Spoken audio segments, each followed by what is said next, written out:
Hi there, everybody, and welcome to today's webinar. It's called Driving Greater Procurement Performance from Complex Direct Spend and from Your Factory Indirects. And first of all, I just want to go through some housekeeping. I want to thank you so much for taking the time out of your day and joining us for today's webinar. So my name is Philip Eidson. I'll be facilitating the webinar today. And by way of a quick introduction, I'm the founder and host of Art of Procurement, which is where we help procurement leaders drive change with confidence. We do that every day through a weekly podcast. And for me personally, I've been really fortunate to have a career in procurement, both within direct materials, within indirect services and products, and really across multiple industries. So I've done that as a practitioner, as a head of procurement, as a transformation leader, and as a consultant. So before we get started, I just would like to go over a few items so you know how to participate in today's event. So you may have joined the presentation listening using your computer's speaker system by default. So if you prefer to join over the phone, you can just select phone call in the audio pane, and the dial-in information based on your location will be displayed there. You're also going to have the opportunity as we go through the webinar today to submit text questions to today's presenters. You'll be able to do that by typing your questions into the questions pane of the control panel.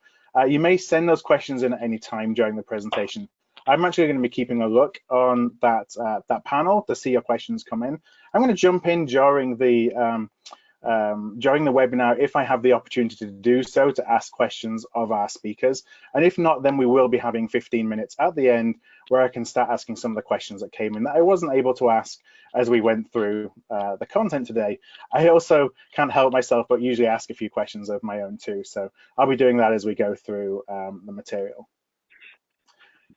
So I'm joined on the webinar today by Waldo Saville and Arthur Matouche, and I'm going to let them both introduce themselves. They're both principals at Efficio. Waldo, if I hand over to you to introduce yourself, then I'm actually going to come back a little bit later to give a bit more insight into the topic of conversation today. Waldo, hand it over to you. Hi, I'm Waldo Saville.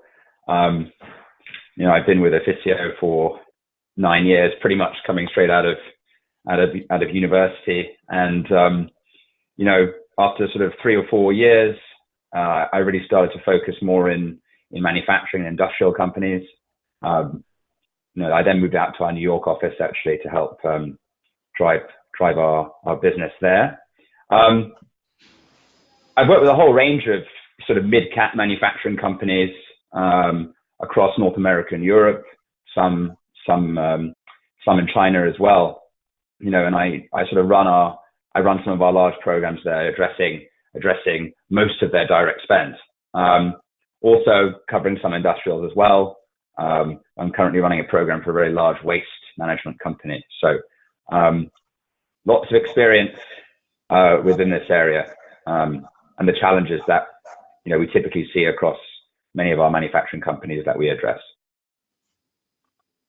Thank you. Hello, everybody. I'm Arthur Matouche. I've been with Efficio for 15 years. And overall, in general, I've got 25 years of experience of leading the supply chain and procurement and activities across most of our industrial clients, specializing, similar like Waldo, in large procurement transformation programs, typically spanning up to 6 to 8 months that we spend with our customers. Based in the New York office. And I'm also part of our North American management team. A little bit more about Efficio for those of you that don't know us.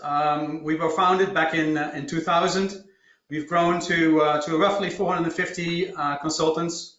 We operate globally, and one of the things that sets us apart is that we actually do the doing with our clients, but we also help them on the strategic side.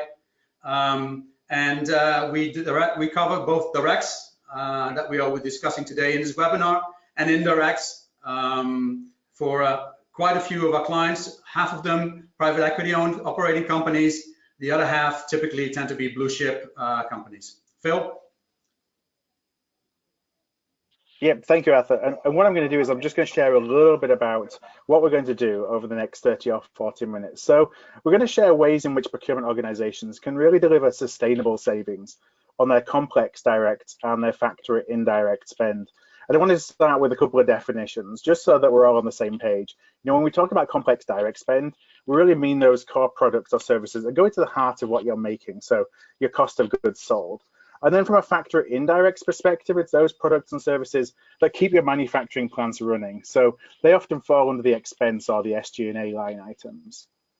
Now, the word sustainable that I mentioned, that's really important as we go through the conversation today, because I'm sure that many of us, and I definitely count myself in this, have implemented strategies to deliver cost savings, you know, whether it's in direct, whether it's in factory indirect, only for those savings never to really truly materialize or fully materialize. Perhaps they slowly erode over time. And that's something that I, as I mentioned, experienced over the course of my career as a practitioner. So today we're going to look at how to make some of those savings stick for the long term. And we're going to do that by sharing insights into the typical challenges faced by organizations that are looking to drive sustainable savings. And then Waldo and Arthur are going to share some of the strategies and tactics that they and their team at Efficio have deployed across their clients to realize these savings. Now, as I mentioned previously, just a reminder, I'm going to be keeping my eye on the questions and the comments submitted during the webinar. And as I mentioned again earlier, I'm going to jump in where it's appropriate, and then we can address questions that we didn't touch on during the conversation at the end. So with all that being said, Arthur, let me hand over to you. And I believe you have a quick poll question for our audience to kick things off. Yeah, thank you, Phil. So before Waldo and I go into our presentation, let's ask the audience, how effective do you feel is your organization in sourcing direct spend? The options are good, could be better, poor, or we actually don't address direct materials or sourcing of direct materials in our organization at the moment. Let's see, we got the results here. So, I'm happy to see that most of you have some experience with sourcing direct spend. However, I think most of you are also look forward to doing it a little bit better than what you've done so far. So 70% of the respondents really ticking that box. 22% feels that they're doing an adequate or a good job already. So hopefully we can add a few extra comments and insights to how you are operating, and happy to see that very few people do it poor or don't addressing it at all. Now, before we dive into the case studies, let's ask ourselves the question, why direct materials and factory directs are actually so relevant? Well, they typically account for 60 to 70% of the third-party spend many of our industrial clients face with their vendors. However, more importantly, and we see this again and again, particularly in the last few years, world-class procurement organizations successfully turn sourcing these categories into a competitive advantage. And that's the key stick why it is important for us and our clients to be really well-versed in sourcing these categories. Now, unfortunately, addressing these complex categories, as most of you can probably tell, is not very easy.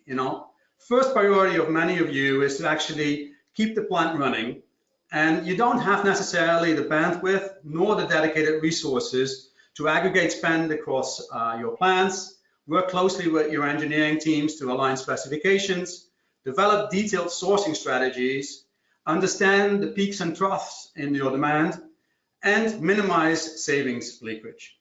So these are all critical things that we want to do with our clients in order to drive a successful sourcing strategy going forward. Now, today we will discuss 3 client examples to illustrate how Efficio has successfully helped clients to tackle these challenges and deliver sustainable savings. I will kick off in the first case study and show the importance of having detailed spend visibility to drive sourcing insights.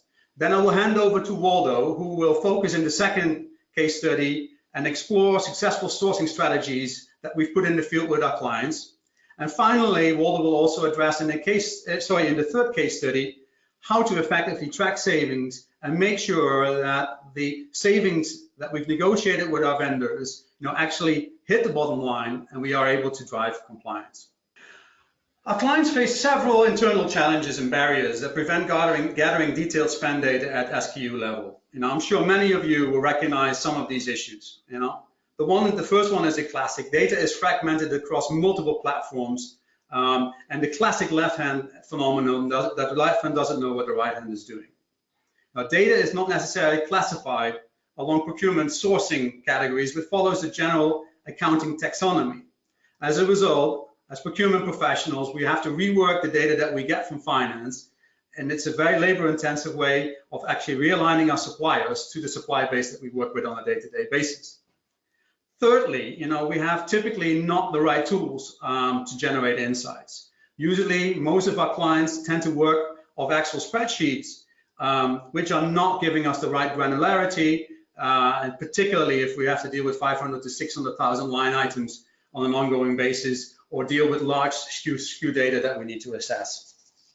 And finally, there is typically no context around the data. Existing contracts that all of us have, pricing that we've agreed with our suppliers, some of the capability assessments and questionnaires that we do on a regular basis with our vendors, marketing trends are not necessarily captured, or if they captured, they're not brought into a comprehensive one system that actually can allow us to see all of that data combined with our spend data live when we are defining our sourcing strategies.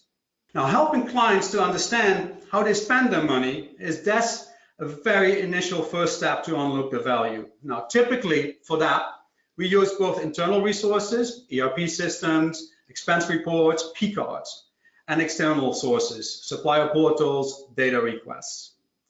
Now, we overlay this static information that we get from our internal and external sources with spend data, with market intelligence and benchmarks that we have gathered over the last 15 years of extensively working with main suppliers in all of the markets to define a comprehensive category strategy. Hi, Arthur, can I just jump in with a question? If you could just go back to the other slide that you just had up on screen. I think one of the things as procurement professionals we're always a little bit wary of is going to the suppliers to request information. Good question.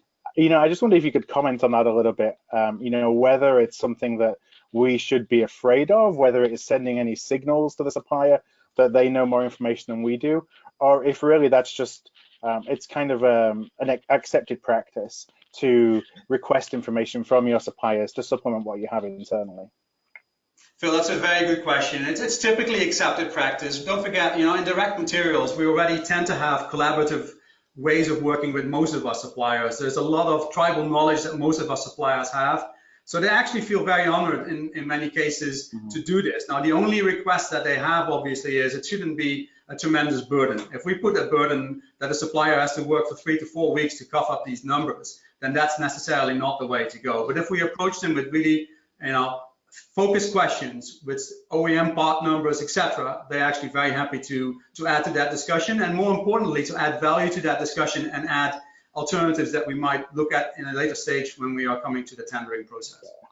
Yeah, and a reasonable time frame, I guess, on how to, in responding to that as well. I know that in the past, you find that you get these requests and you want everything by this coming Friday, but being reasonable on the time you're asking for the information to be responded to, really important.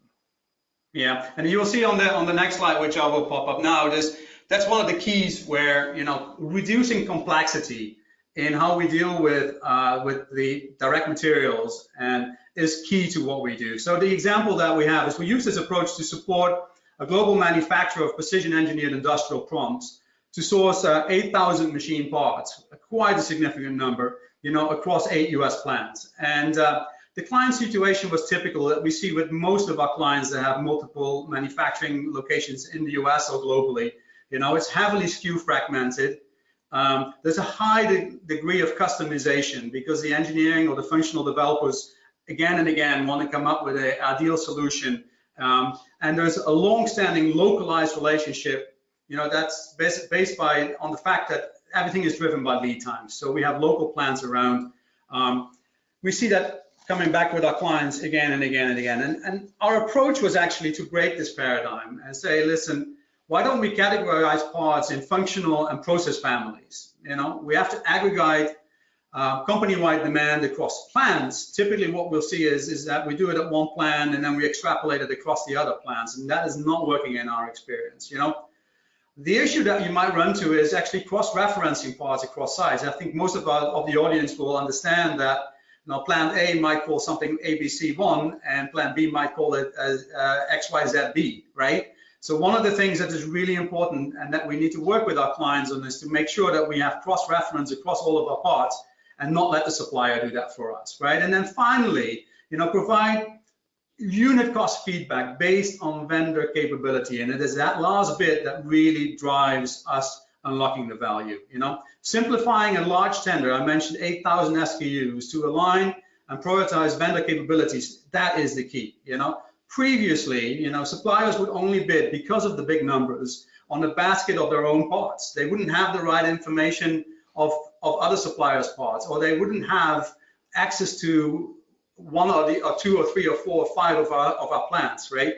Now all suppliers were bidding on all of the parts that they were best equipped to produce because it fit their sweet spot in terms of tolerances, in terms of equipment that they have, in terms of their track record, whether they can work with certain materials or not. And that was the key for us to unlock this. And again, Walter is going to discuss that in greater detail in the second case study. Okay, let's get into the next case study. This is an example of, a typical manufacturing, mid-cap manufacturing company that we work with. In this particular one, there were 25 factories, mostly in North America, some in Europe, one in China. And, just reiterating some of what Arthur said, very decentralized. This particular one had grown through acquisition. So, they bought complementary companies, but obviously if you continue to buy different companies, they come with different systems, different habits, different supplier relationships, etc. Heavily engineering-led, heavily GM-led, right? So 25 individual GMs kind of running their own kingdom. And, with that, a lot of long-standing supplier relationships and tribal knowledge. And frankly, we often don't see a focus on strategic sourcing. It's usually very reactive.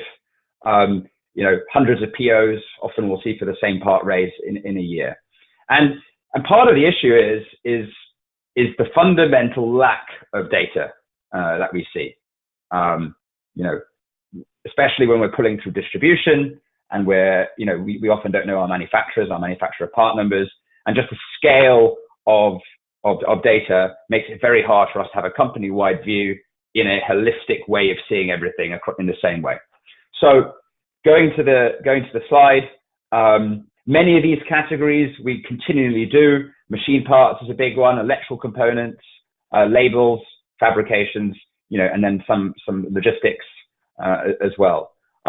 In this particular case, machine parts, as you can see, we're around 37 million on an annual basis. We ended up addressing 23.5 million of that. You do not have to address all the spend. You need to be pragmatic.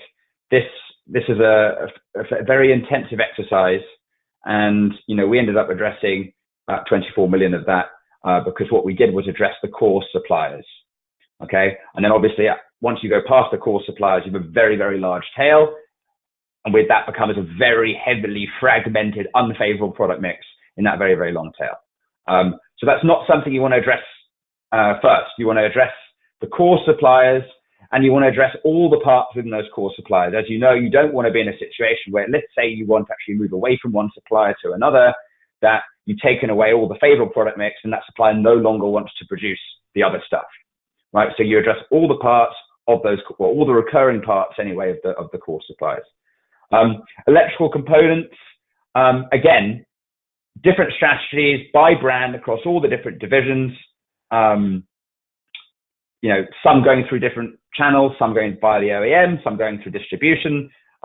Many of the OEMs often had different contacts at each of the different factories, but a huge amount of different families of electrical components, from enclosures to sensors to human machine interfaces, lots of different areas to address.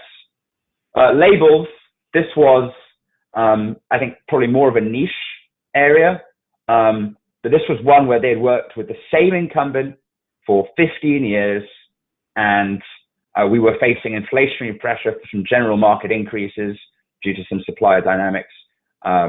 And this is something that I'll go into more detail in, but basically this is $20 million of paper. And then, fabs, very similar to machine parts, heavily localized. Often we would see that the buyer planner will go to the supplier that he knows will make, or her knows that it will make it in the lead time needed. And what that means is there's not enough time to actually understand what are my supplier capabilities. Maybe that supplier requires 2 machines and 3 operations to do something that another supplier can do in 1 machine and 1 operation. And as I go through these slides, I'll explain in the approach how we start to focus in those areas. That's where we drive value. I think we can go to the next slide. So, one size does not fit all. We had different, this is almost the outcome of the awards. So, for machine parts and for fabricated parts, what we did was we focused within the incumbents of a given division, right? Even though one division may work with one supplier, another division that probably has never spoken to anyone in that other one because they're so decentralized, even working with that same incumbent of that other division, for them, it's almost a new supplier, right? So there's a lot of pressure in machine parts and fabricated parts, especially due to testing requirements and, first article inspections and PPAPs, depending on, the level of testing required, to really leverage the incumbents as much as possible. So for those, we really focused on working within a given division within the incumbent. So we were aligning the spend to the suppliers based on their wheelhouse, right? Maybe a supplier is better at turning of medium tolerance parts versus, a turning/milling operation, etc. Okay, so divisional incumbent focus for those. For pneumatics, I call it MRO parts. That's basically fittings, fasteners, and hardware. And for labels, there was no reason that we couldn't go to a single dominant OEM. And that, gave us a huge amount of benefit, especially when these OEMs had never seen this company-wide aggregated demand before. They'd only ever seen discrete pockets and orders. So we were able to leverage, a major OEM company-wide. And then for some areas like electrical components, belts, pulleys, conveyors, we actually wanted to break it down by category. So, for electrical enclosures, for example, we wouldn't want to necessarily have to put that with, say, sensors, because we know in the market you have different players that are preferred for different families. And then finally, we did some single service providers around the inbound and outbound freight, parcel, car hire. We were able to do that. So different approaches for different categories. The most important thing is having the stakeholder involvement in the process. Can we go to the next slide, please? Hey, Waldo, can I just ask one question? And sure. we can use this slide as well. We don't need to go back on the slide. I wanted to ask this now rather than waiting to the end, just because I think it's relevant to a specific line item that you have on there. And the question came in that, looking at this case study, you have 6.1 million for 3PLs, LTL and FTL. The question was, how do you actually get really good quality data on freight and logistics spends? Is the only way to get that from the 3PL, or are you digging into other systems that, within your client where that data resides and kind of pulling it out, extracting it?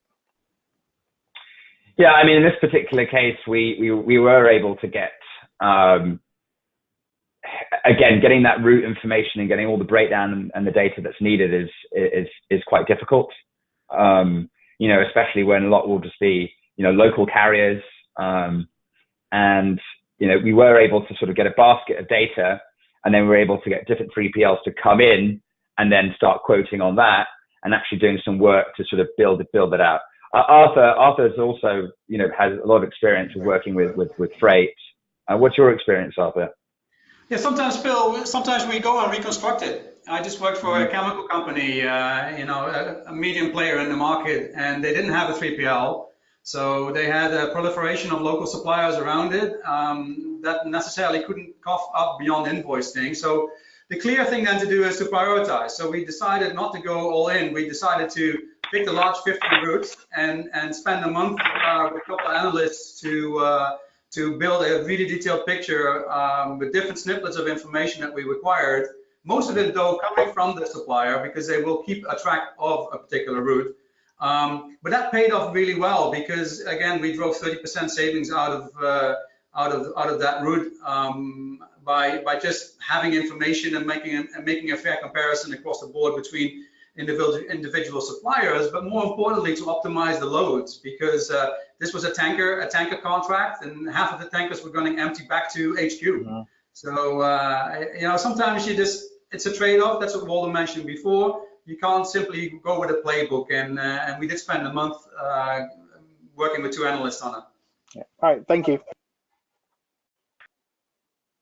Okay, I think the hardest thing really around this program was, you know, how do we actually get buy-in, right? We need to, you know, when I go into savings tracking, we'll talk a bit about, you know, holding ourselves accountable to the business. But, you know, this was a very, very successful program, you know, because we really prioritized, you know, take, for example, machine parts, right? We had a huge number of suppliers with, you know, thousands of items.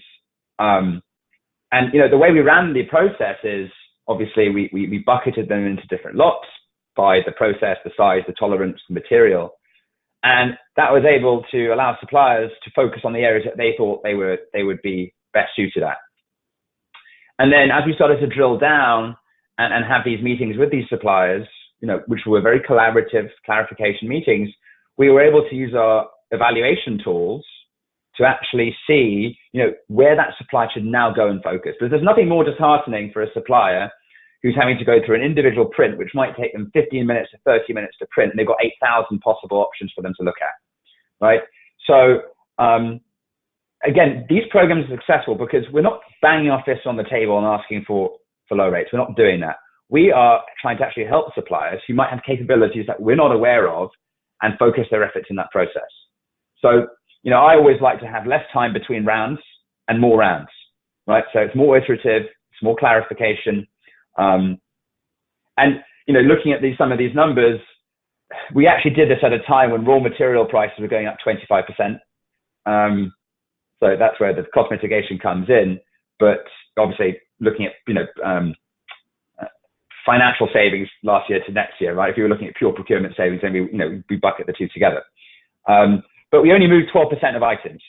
So we were able to do that, you know, get 1.7 plus 1.1 million just through moving around 10% of the items. And you will always face pushback. You'll feel like you're pushing rope because your engineers are going to be focusing on product innovation and creating new products, right? And the last thing they want to do is to have to qualify and test a new item for, say, $3,000 in value.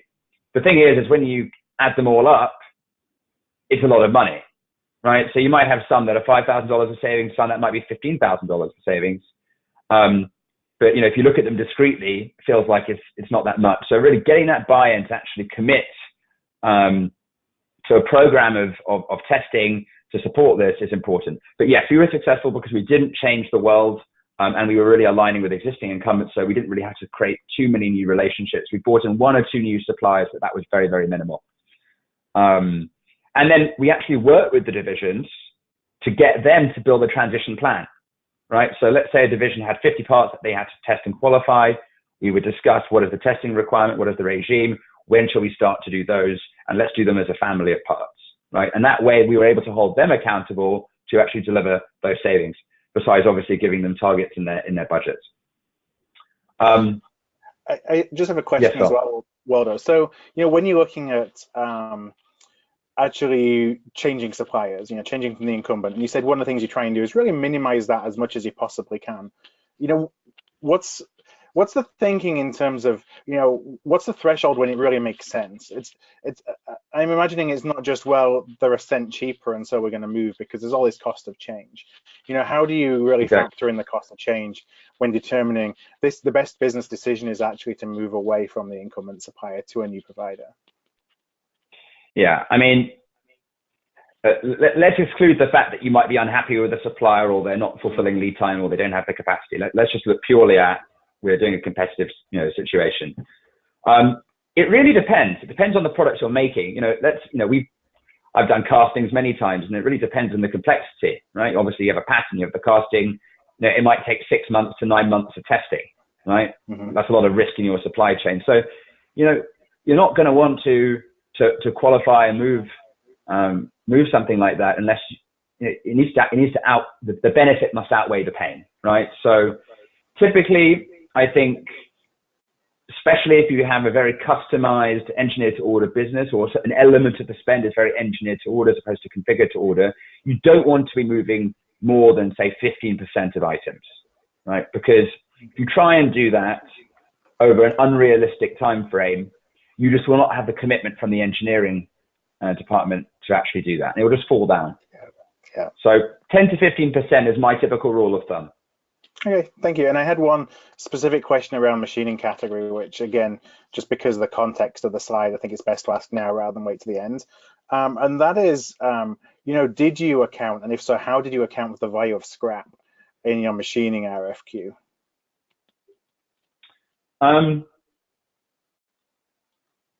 Well, we didn't really, that wasn't necessarily required. The way we broke it down was we give them an estimated annual volume, right? And then we give them an order frequency, and we give them a safety stock level, right? And, you know, then we break it down by the setup cost, which will be amortized. Suppliers are responsible for production and planning. We can tell them how much we need and how often we need it, and then it's up to them how big they make their lot quantity, how big they make their production quantity. So scrap didn't come into it. That's kind of, obviously scrap does come into it, but then you can tell by the unit price that they're putting for those items. What we try and move away from as much as possible is quoting based on if I order 1, it's this. If I order between 2 and 5, it's this, because that encourages, in my opinion, lazy buying, right? If you manage a good relationship with your suppliers, then you should be able to say, right, I need roughly 120 of these a year, and I'll call off on that quantity every month. And I need 2 months of safety stock, right? They will then give you a price based on that.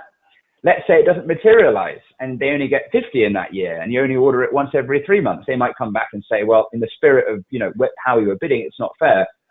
And then you discuss it with them, and you can see actually, well, some others, they got way more. So, you know, this is a program. They might win on some, they may lose on some, but the spirit is that we want them to put production and planning in their control. That's what they do best.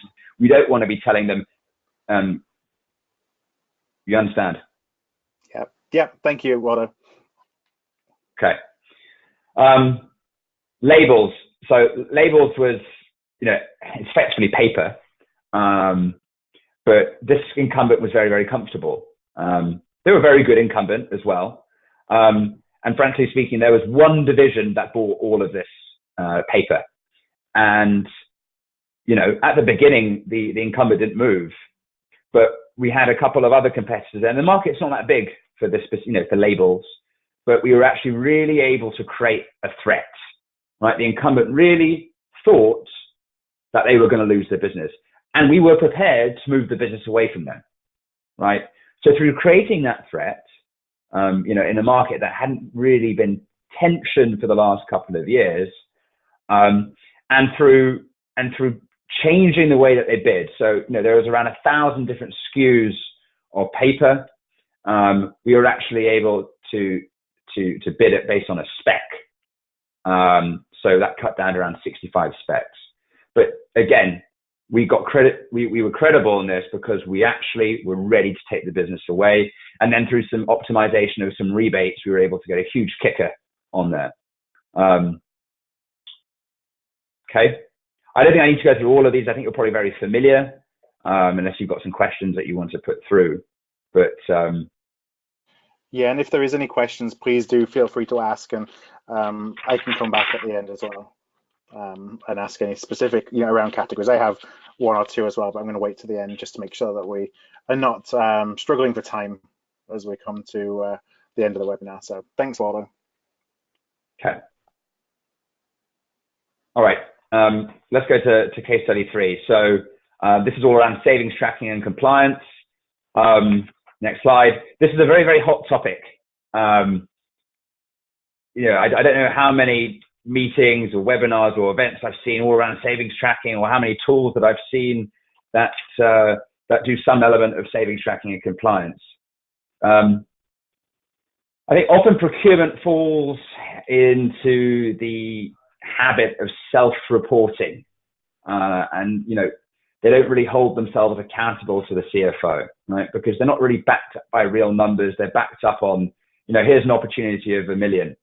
And often they just lose credibility, right? Because they can't back it up by real numbers, and if you can't back up your value as a function in your company, then you're not going to be able to prove out an ROI or a business case to start focusing on special projects, or create a business case to hire a commodity manager, or whatever you need to do. So some typical quotes, our new suppliers and their improved rates aren't being used by the business, or I have no visibility of savings hitting my balance sheet. Or why are my savings different to forecast? We see this all the time, right? Our clients are increasingly getting more aware that the implementation activities are really where the hard work starts. And, it's almost an expectation that, are you going to provide some sort of savings tracking or compliance tool? We have implemented many, many tools, but, savings tracking, ideally you're able to have some sort of compliance to make sure that out of the gate, you're able to know, where you are not compliant with new SKUs and new preferred vendors, so you don't lose credibility after having run a process. And then really having some sort of PPV analysis, price variance analysis to understand, if I'm off my target savings, is it because I was non-compliant or on price, or was I non-compliant on the vendor, or did my volume just simply not materialize? Okay, and then, it's quite nice to have interactive dashboards so you can actually drill down on that area of non-compliance and understand what the root cause is, and then you can do course correct. It's a very, very, very valuable tool. If you go to the next slide, please.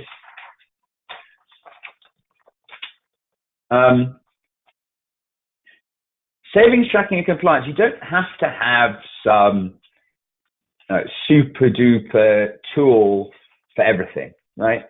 Every company should do some element of savings tracking and compliance. It could be as simple as going back into your PO and making sure that you bought it at the right price and doing some spot checks. It could be as simple as that, right? That builds already a bit of credibility. If I look at my top 10 items of spend, are they correct? But, if you've got enough spend and you've got an ROI to sort of build a tool or do something a bit more sophisticated, then it's obviously worth it. So, here are some of the typical complexities that we see when we're working with our clients. The orders aren't captured in the systems at all, right? So, or rather correctly. So maybe we'll see that, an order just goes in and there's the supplier and the invoice amount, so there's no breakdown, right? So what do you do? How can you bottom up SKU track if you don't have a breakdown? So, when we're putting in a tool, which we usually do in parallel with the sourcing activities, we're also looking at the governance and the processes at the back end that we need to enable this, right? So this may be that we have to amend some systems, some fields. We have to go to work with IT to do this. And maybe we have to change the focus of what people's activities are. So we're having that data corrected in the right way. Classic issue, manufacturing part numbers are not captured correctly in the system. Especially working through distribution, you may lose that visibility. I've never been in a client where they've correctly captured the manufacturer and the manufacturer part number across all the spend. Never. So one of the reason why we like to run a sourcing process in line with this, is that we're able to enrich the data with the manufacturing part numbers, so we can pull that through. And why do we do that? Well, if you've got different part numbers for the same item, because of the different naming conventions of the different sites, you completely lose visibility of the spend in that one manufacturer part number. So it's very important. You may have a process which results in you changing SKUs. So maybe take a machine part or take an electrical component. Maybe you're moving from sensor A to sensor B. You continue to buy sensor A until you've correctly tested and qualified sensor B, right? So you want to have linked part numbers in the system. So, on a certain date, when you've agreed that testing should be carried out, that we should now be moving to that part number. So that's something we look at. And then you might have very complex vendor structures, right? You may be working through a manufacturer that uses distribution, just different distribution channels. So we have a hierarchy of parent-child for these situations. So you can actually drill down on an individual OEM and see all of the distributors. So we don't have just huge amounts of non-compliance. We capture that level of information. Okay. Now, as you can imagine, doing this could be very, very intensive, could be very intrusive. So, the effort and the benefits must outweigh the pain. And also, when doing this, you have to really think, am I going to get all the data that I need? It has to be pragmatic, right? There's no point putting something in place or some processes in place which are so complicated that this thing falls down. I've seen many unsuccessful savings tracking tools in my career, and that's because they rely too much on suppliers, for example. They've not actually worked on themselves as a company to get the data. They require hundreds of reports from suppliers. And if you're expecting to do monthly reporting and you're going to rely on your suppliers to do all that work, it's going to fall down. So come up with something pragmatic. I think you can usually put a good tool in if you've got the right people on it in a couple of months. But I think you have to do this in a very focused approach. And the first thing is what are the requirements for the business, right? What category should be in scope of a savings tracking tool? What should the mechanism be? Do you want to just focus on unit price? Do you want to focus on rebates? How complex do you want to make it, right? Perhaps logistics is a small element of it, but it only represents 5% of the spend. So maybe you don't want to have to worry about the logistics. Maybe you can do some manual checking on the logistics and you can have the main unit price going through the tool. So that's defining your requirements. The second one is where you work with the business to actually understand, what does my front end look like? What will my user experience look like as, say, a commodity lead or an analyst when looking in what are my root causes of non-compliance, right? And that starts to get people excited because the dashboards look great. And that's when you start to actually involve people, in the front end, because one can be very dry and it's lots of process maps and process flows. And then we need to look at 3, right? What are the source systems of data going to be used? This we need to do in parallel, right? We need to understand, are there any major gaps? And to fill the gap, how complex should it be? If it's going to be too complex, then we need to adjust the way we're doing it. And then finally, once we've agreed the business requirements, we've agreed the design of the functional dashboards that the users will be using to understand the root cause of any non-compliance or missed savings. And we've understood what our data sources are going to be and where we have gaps and what we need to do to fix them. We can then go and actually build the tool, do some user acceptance testing, and then we can actually get this tool into the field, right? So if you're very organized and you can usually do a tranche of categories. Currently we're doing a very large savings tracking tool actually for many different categories. We're doing it in 2 stages, but yeah, 2 months should be sufficient. So here are a couple of areas where we've done some solutions. I'm going to specifically talk about waste management. This is one we're doing right at the moment. So we're tracking categories like tires and lubricants and parts and maintenance, plant equipment rental, steel and plastic containers. So some similarities between them. Some are very simple, that's just unit price. Some are more complex. But where this was very difficult is, again, this was a company that had gone through acquisition. You had spend data that was captured in a maintenance system. Some were captured in some sort of capital requisition system or some OPEX system, all in different ways. Most of the spend, excluding parts and maintenance, didn't have the breakdown, didn't have the skew. There was no recording of that data. So that means that as it is, you weren't able to actually do, without changing the way the data was captured, we weren't able to track savings against it. Take maintenance, for example, it would be one big cluster of spend. It wasn't really broken down in what was the labor portion versus the parts portion.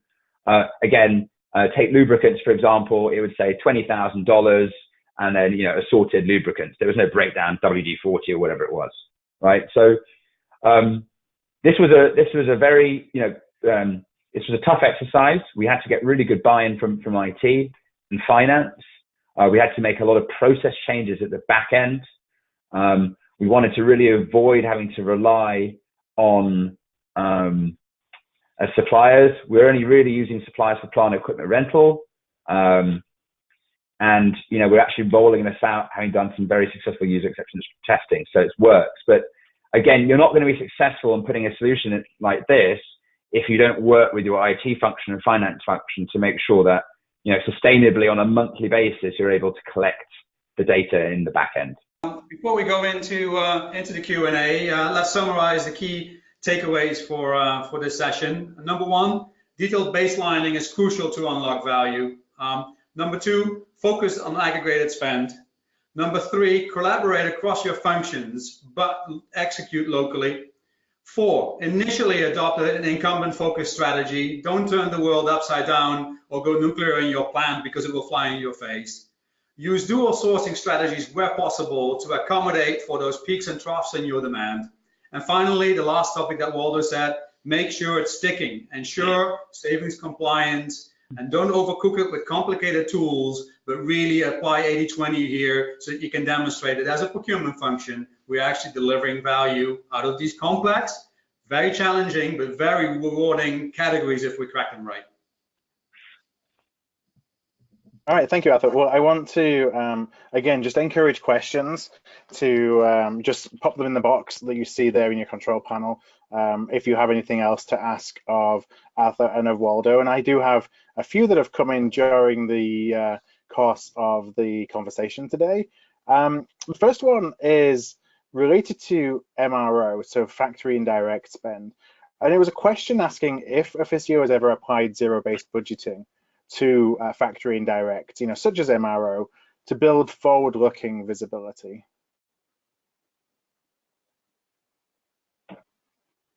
Shall I take that question, Waldo? Yes. Phil, it's not something that we contemplate all the time. You know, when we look at PPE, when we look at workwear, when we look at those things, for us, that's very much a commodity that you end up buying. There's well-established suppliers in the marketplace out there.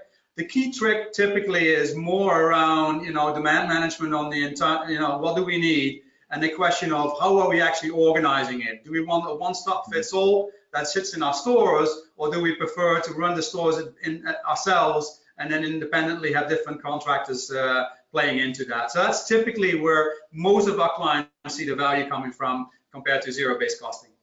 Okay, thank you. I have a couple of questions related to savings more generally. The first one, and this came back, these questions were asked during the case study number 2.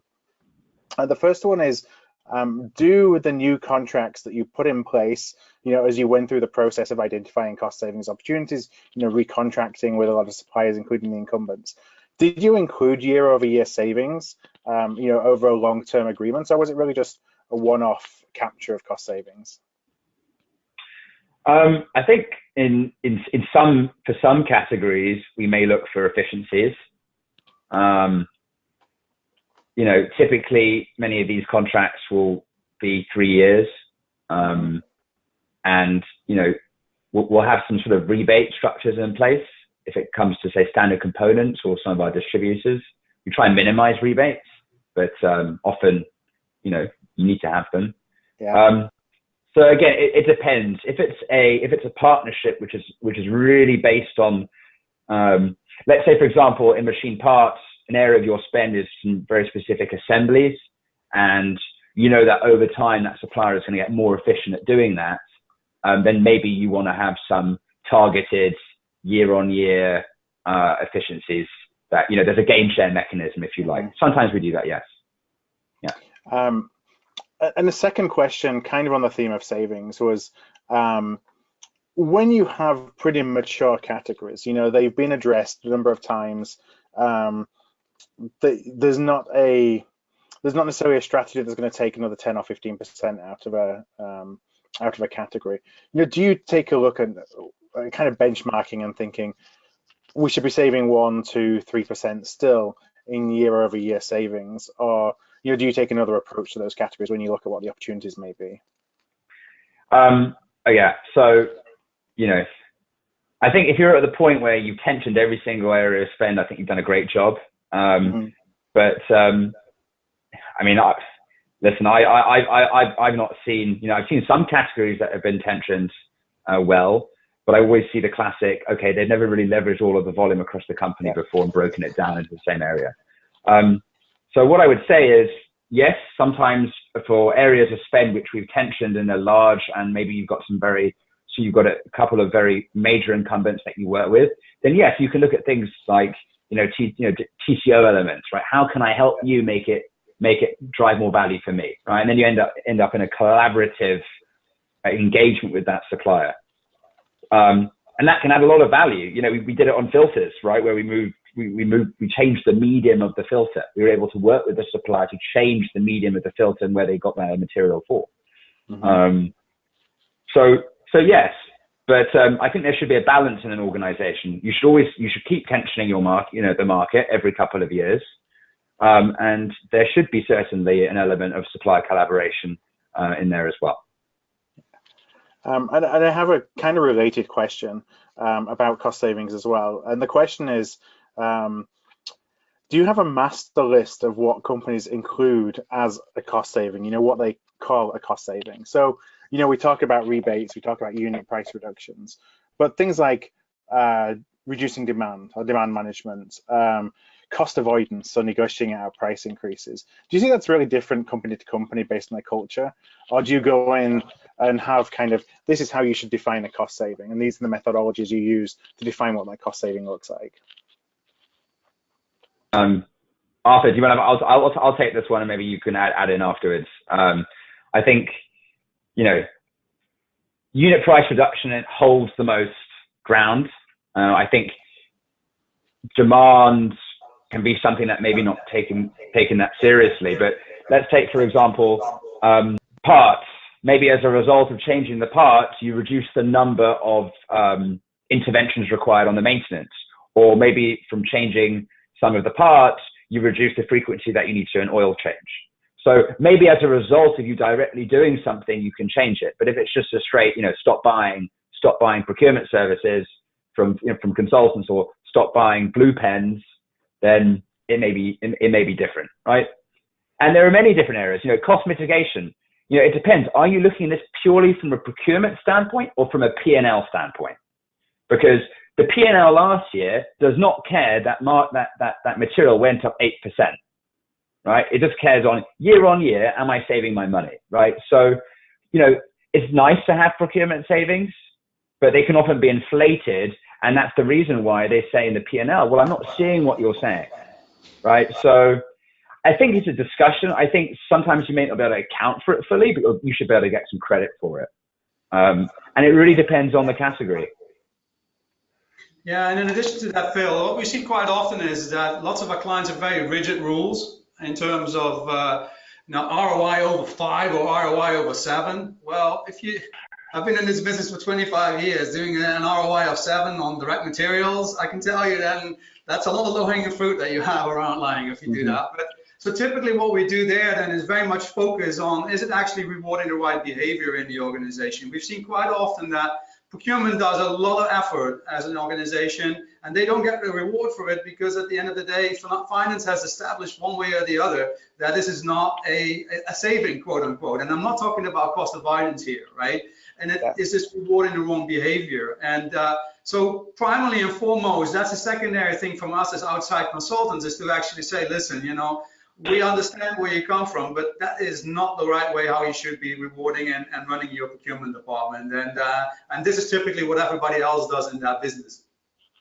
Yeah, I'd say from my own experience as well, you know, it's really important that even if you're not getting directly measured on a particular value driver that you're providing to the business, you know, still reporting on it in a kind of balanced scorecard. So it may not be what the CFO wants to see from a P&L perspective, right, but it builds up the value proposition that you have and that you're delivering to the business. Because if you're delivering these benefits the business wants, then you know, you will be credited in other ways over and above, hey, what was my savings number?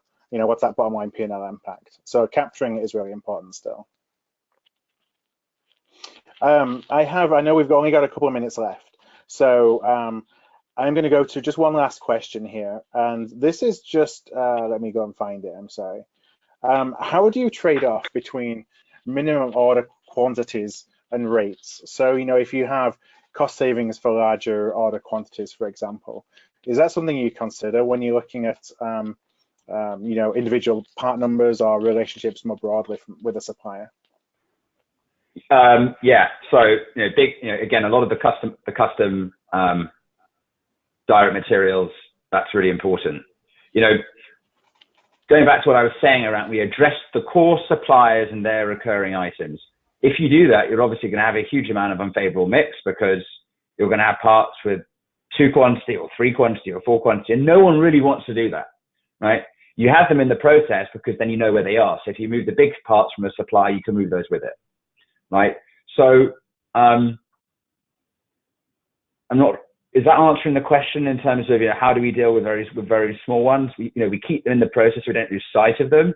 But typically, unless there's a very specific nature of a part, we don't typically go on minimum order quantities, right? Right. We work in good faith with our suppliers in a collaborative way to enable their best possible way of production, and we base it on, this is how much we need, this is how frequently we're going to order it, and we want 2 months of safety stock.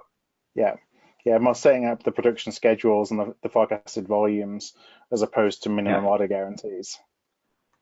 Exactly. Right, and then the buyer planner should be working with that supplier to say, all right, I think we're going to need more this month because we just got 20 more orders in.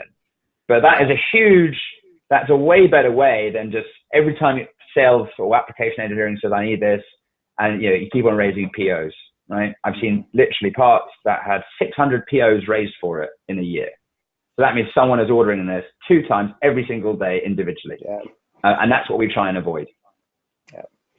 All right, well, I know we've come to the top of the hour. I'm sorry that there has been some questions and we just haven't had the opportunity to get into the details of, but I want to thank everybody, one, for spending your hour, the last hour with us, and investing your time in joining us, and for the questions that you've been asking as we go through the session. So once you leave the webinar today, you're going to receive a survey on the presentation. We'd really appreciate if you would complete that and provide your feedback to us. That's really important. You're also going to receive a follow-up email within 24 to 48 hours. That's going to give you a link of the recording of today's webinar. So on behalf of myself, on behalf of Efficio, Arthur, Waldo, just one last time, thank you for joining, and I hope you enjoy the rest of your day. Take care.